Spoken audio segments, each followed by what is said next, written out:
Good afternoon. Please.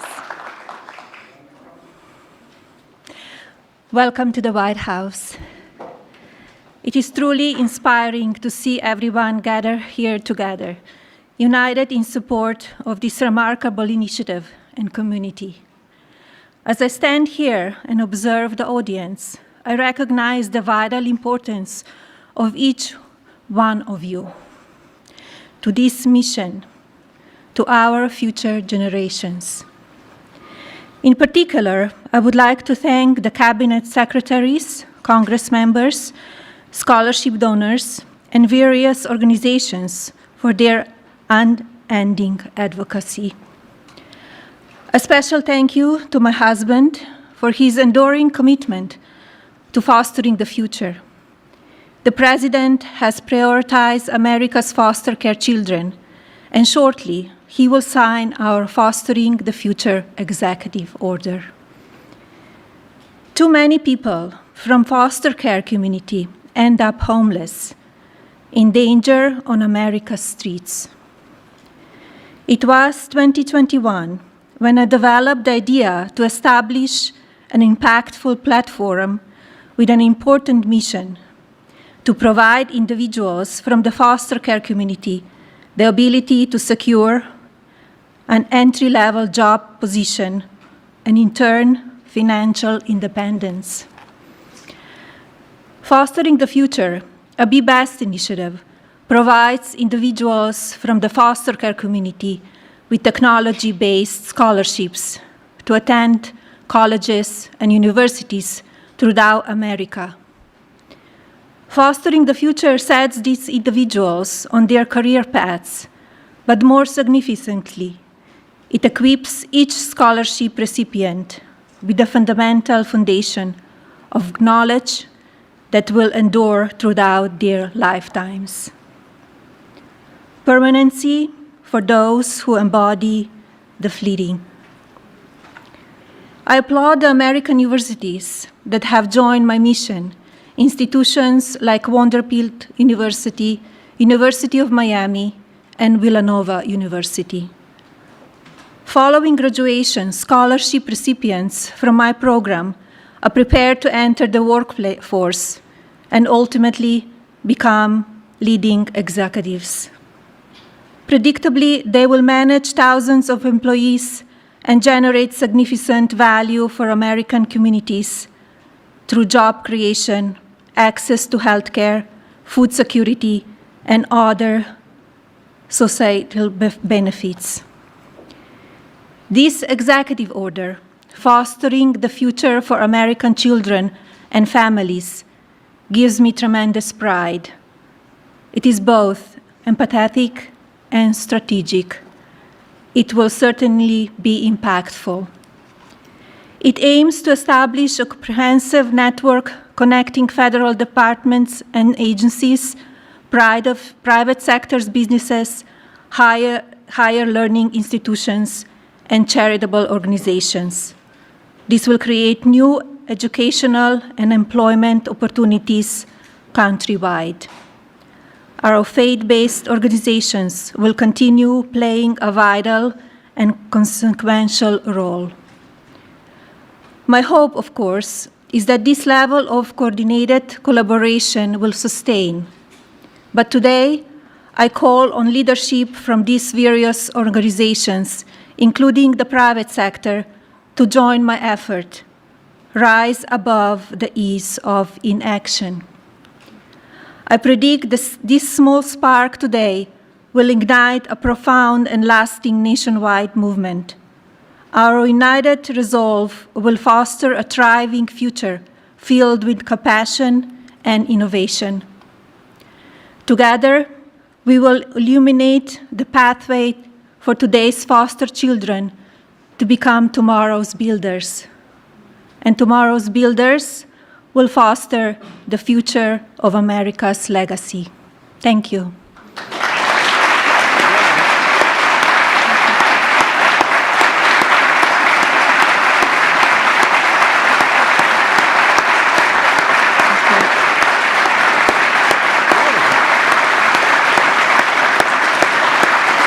It is my pleasure to introduce my husband, the President of the United States, Donald J. Trump.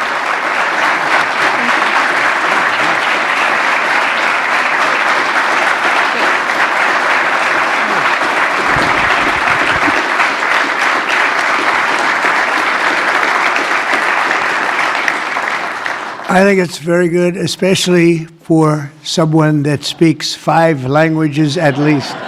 I think that's pretty amazing. I couldn't do it. I couldn't do it. Yes, well, thank you, Melania. And our country is truly blessed to have this magnificent and very caring First Lady. They love her. Every time I get up and make a speech, they say, "We want our First Lady." I say, "What the hell? I'm not good enough? I'm not good." But thank you very much. Great job. And it's great the work you do in so many ways. This afternoon, I'm delighted to sign a historic executive order building on the Fostering the Future initiative to make America's foster care system better, fairer, and more effective than ever before. And it's been effective, but it's moving in a very strong direction. All of this has been made possible by Melania's incredible devotion to America's youth. Spends a lot of time on it and loves it, and along with our great Usha, you spend so much time, and what a combination. First Lady, Second Lady, what a combination. Thank you. They do a great job, the two of them. They're amazing women. I want to thank Vice President J.D. Vance and Usha. Thank you very much. Vice President, stand up, Vice President. And he did a big thing today. He's going to be on television tonight with the legendary Sean Hannity, so everybody has to watch. I'm sure CNN loves this advertisement, but he will be. I heard it was a great interview. And Secretaries Scott Bessent. Scott, thank you very much. An extremely non-controversial Secretary, Robert F. Kennedy Jr. But he's right. But he's right. And Scott Turner, thank you very much. Doing a great job at HELP. And thanks as well to Senator John Husted and Representatives Jason Smith, Darren LaHood, Zach Nunn, and David Schweiker. Thank you all for being here. Thank you, fellas. Great group. We're also joined by countless distinguished leaders in the child welfare advocacy ministry and charitable foundations, as well as so many wonderful young people who have experienced foster care and used their voices to champion needed reforms. And I want to thank everybody for being here. It's an amazing day at the White House. Thank you very much.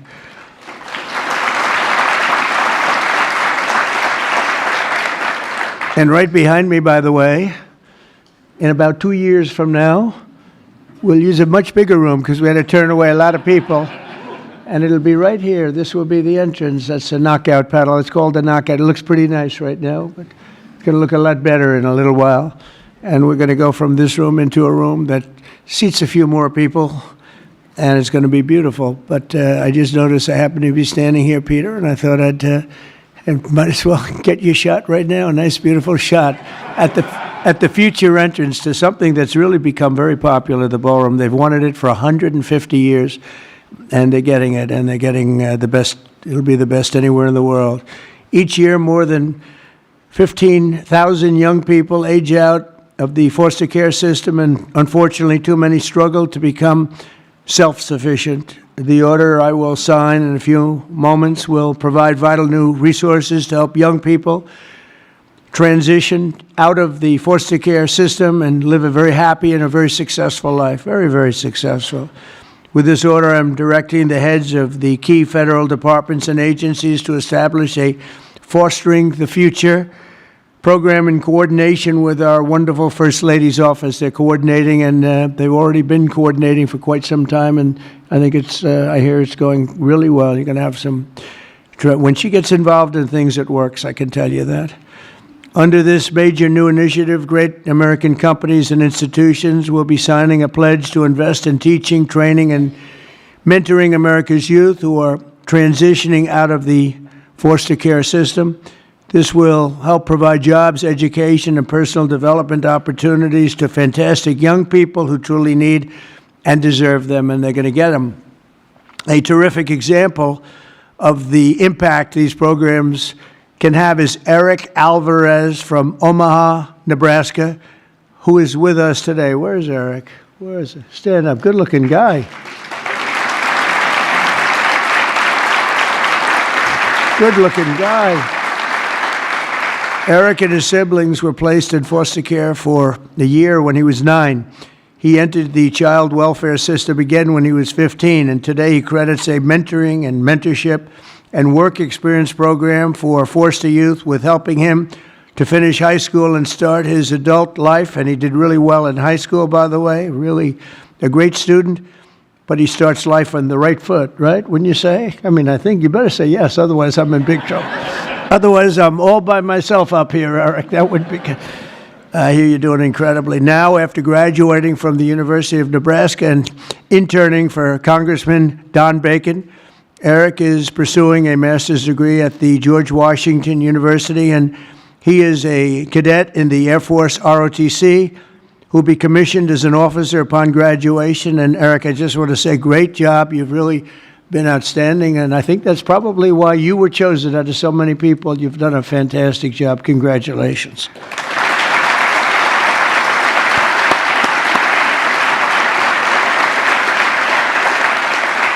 The new initiative we're establishing will also create an opportunity for foster youth to take full responsibility of the federal tax credit scholarship program established by the One Big Beautiful Bill. So many things, tax cuts and regulation cuts, so many things. The biggest ever passed in the history of our country. I call it the Great Big Beautiful Bill. I changed the name a little bit to make it even more sublime. But it is, there's so many things in there for everybody. We had a choice. We could have done it in 9 different bills or try for the one, and everybody said, no, let's do it in 9. It'll be easier. Actually, it wouldn't have gotten done. And J.D. and I and Scott and all of us got together and we said, let's give it a shot, and we got it passed. And it was an amazing thing, but it's going to help a lot of people. There's never been anything like it. As in one bill, there's never been anything close. And when you see what's going on with the Democrats, we're lucky we got it passed because we don't have to do anything. All we have to do is implement it now, and we'll be implementing it all over the place. If you think about it, no tax on tips, right? No tax on Social Security, all of the different things, no tax on overtime. You get deductions if you buy a car. You take an interest rate deduction, an interest deduction against your income tax. It's never happened. Nothing like this has really ever been approved to this extent. And so it is one great, big, beautiful bill. But using the tax credit will expand occupational training, education, and financial literacy programs for the foster youth and make it possible for more of them to attend the school of their choice. Choice is a great word for a lot of reasons, but it's a great thing with education. And we'll also create the new Fostering the Future online platform to help young people find the access and really get great housing, very, very important and beautiful housing, health care, and other resources available to foster youth and those transitioning out of foster care. And we think it's going to happen with many, many people, many more than you have right now. Under the Trump administration, we believe that every American child deserves a safe and loving home, and we're determined to support the amazing families who help make that happen. And we have some of those families in the room today, and I just want to thank you all for being in the White House. There is no place like this, and we want to thank you very much for being here. We're great families. Thank you very much. Faith-based, thank you.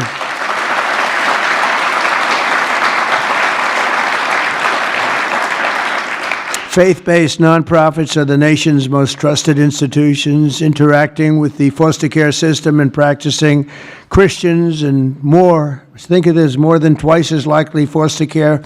They'll adopt the general population. They adopt to it so easily.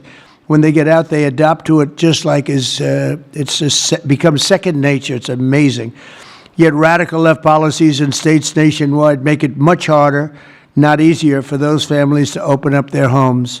But we're working on that. We're dealing with the radical left. It's not easy, but we're winning, and we're winning big. That's why with the order that we're doing today, we're taking the ridiculous woke policies that discriminate against Christians and families of faith, As president, I will always stand by us. We will stand by our country, and we will stand for religious liberty. So important. We stand for religious liberty.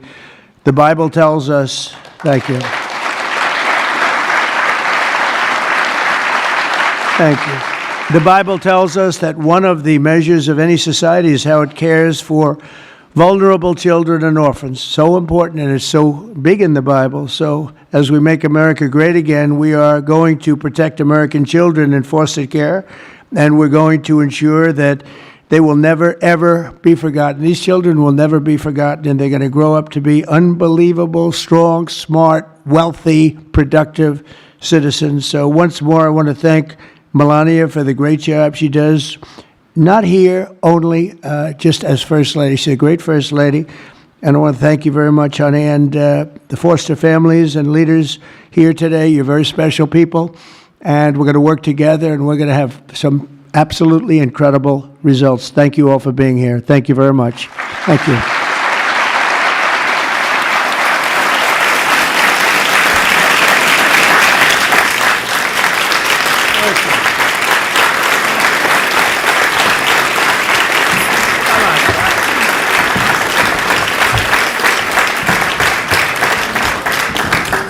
That's great. Are you ready, everybody? This is it. Too late to change after. Should we sign it? I think, right? Susie, do we sign this? Good.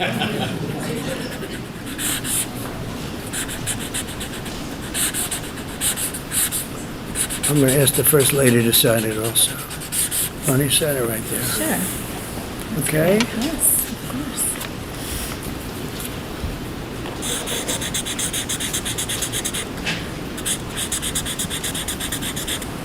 Okay, honey? Very nice.